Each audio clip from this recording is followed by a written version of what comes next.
our lives, but it actually affects huge parts of our lives. It affects our arts and culture, even our language. When I moved to Portland, I had to learn to pronounce the word couch as cooch. And it was very difficult at first, but over time it got easier. And that's the power of habits. Habits take what is difficult and make them easy, effortless, and unconscious. So we mostly often think about bad habits. We think about smoking cigarettes and watching TV or swinging on construction equipment. But we forget about good habits like flossing or saving money, things like that. And actually, flossing is a great example. Who here has ever been to the dentist and had the dentist tell you you need to floss more? That's right. It's a simple habit. We have a hard time forming it. And we think these little habits don't make a big difference in our lives, but in fact, they can have a huge difference. So when I was younger, I had really good habits. And I don't know what's going on with the slides behind me, and I don't care.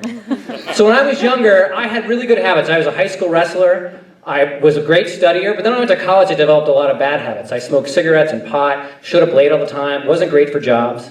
And then when I got out of college, I went to a Zen monastery for 2.5 years, completely changed my habits, and I became a professional habit coach. And I found that people had a really hard time forming habits. And the reason why is it takes anywhere from 66 to 255 days to form a habit. That's a long time to form a habit. And so I realized that people need to be engaged and invested in that process. And so I looked out on the market and I saw what habit apps were out there. And I found that they used the same strategy that I used when I was a preschool teacher.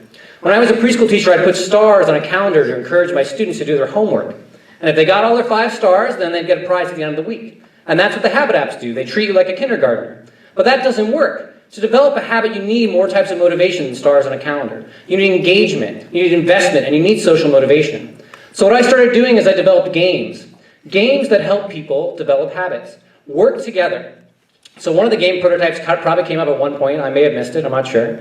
But the idea is that you work as a team, 2 people together, to earn points based upon different ideas. And then you earn those points and compete against other people.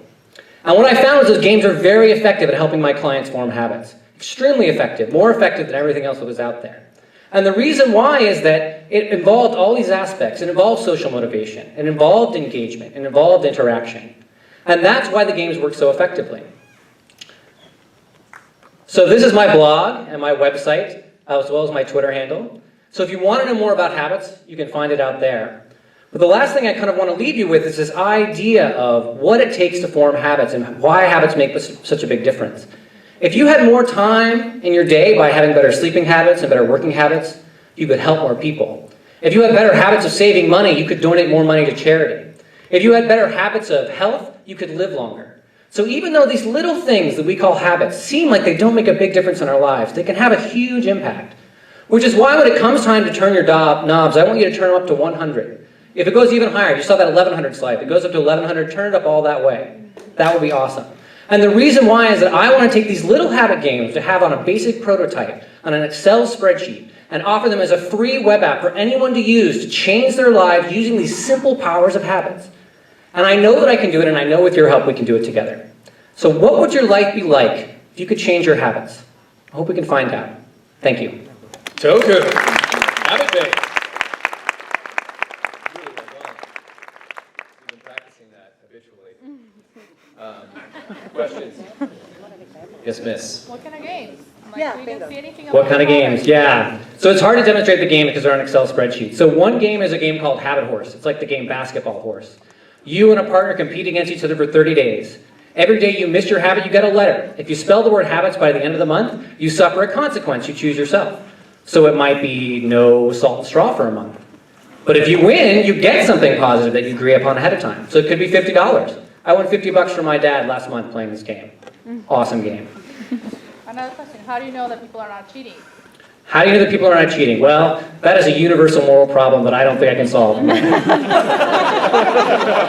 So it's really up to people to be honest with each other. I mean, obviously there's ways to cheat at any game. So ideally you're going to do this with someone you know, and so if you do it with a friend who's dishonest, you might want to question whether or not you want to play that game with them. But right now there's no morality clause in the game, and if you cheat, stormtroopers come in and take you out.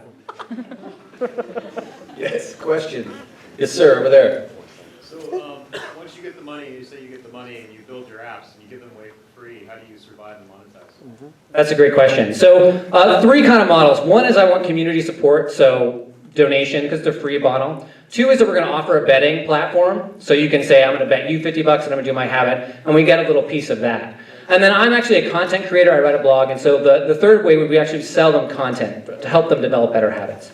So those are the 3 ways I'm looking at. I want to do some user testing and figure out what the users are most interested in, and then really respond with that model, because it's a really early stage idea.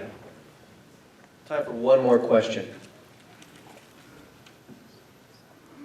You did a great presentation, bro. Thank you. Please remember that when you vote.